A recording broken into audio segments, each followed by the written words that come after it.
यांनी कुंभमेळ्यात स्नान केलेल्या 65 कोटी भाविकांच्या श्रद्धेचा अपमान केलाय असं वक्तव्य निर्वाणी आखाड्याचे आचार्य महामंडलेश्वर श्री महंत सुधीरदास महाराज यांनी केलंय। राज ठाकरे यांनी पवित्र गंगा स्नानाची खिल्ली उडवल्यानंतर श्री महंत सुधीरदास यांनी राज ठाकरे यांच्यावर हल्लाबोल केलेला आहे।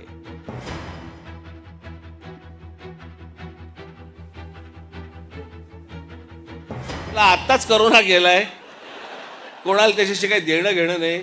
2 वर्ष झाले तोंडाला फडकी बांधून फिरले आणि तिकडे जाऊन जाऊन आंघोळ करतायत। श्रद्धेला पण काय अर्थ आहे की नाही? एक नदी या देशामधली स्वच्छ नाहीये, एक नदी। आणि आम्ही काय नदीला माता, कोणी आंघोळ करतायत, कोणी कपडे धुतायत, काय वाटेल ते चालू आहे। राजीव गांधी असल्यापासून ऐकतोय मी गंगा साफ होणार। या सगळ्या श्रद्धा अंधश्रद्धेतनं बाहेर या जरा, सगळ्यातनं डोकी हलवा नीट। स्थूल तीर्थ आणि सूक्ष्म तीर्थ असे 2 तीर्थांचे फरक आहेत। तीर्थेची परीक्षा न कारयेत, तीर्थांची परीक्षा करू नये, गंगेची तर त्याहून परीक्षा करू नये।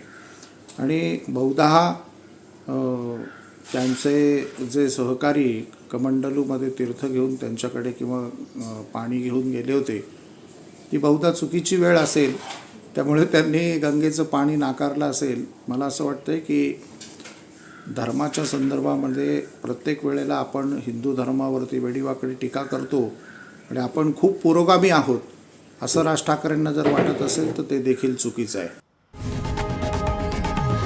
लोकशाही मराठी ऐका, पहा, जागरूक रहा। दोस्तों, क्या आपके एमएस ऑफिस सॉफ्टवेयर के अंदर ये वाला ऑप्शन है? ध्यान से देखो, इसे कहते हैं को पायलट। मैं गारंटी के साथ बोल रहा हूं कि आपके पास नहीं होगा। ये आपके पास कब आएगा? 5 साल बाद। लेकिन मेरे लाखों स्टूडेंट इस कालच महिला दिन झाला, तो काय आपण दरवर्षी महिला दिन म्हटल्यानंतर आपण 8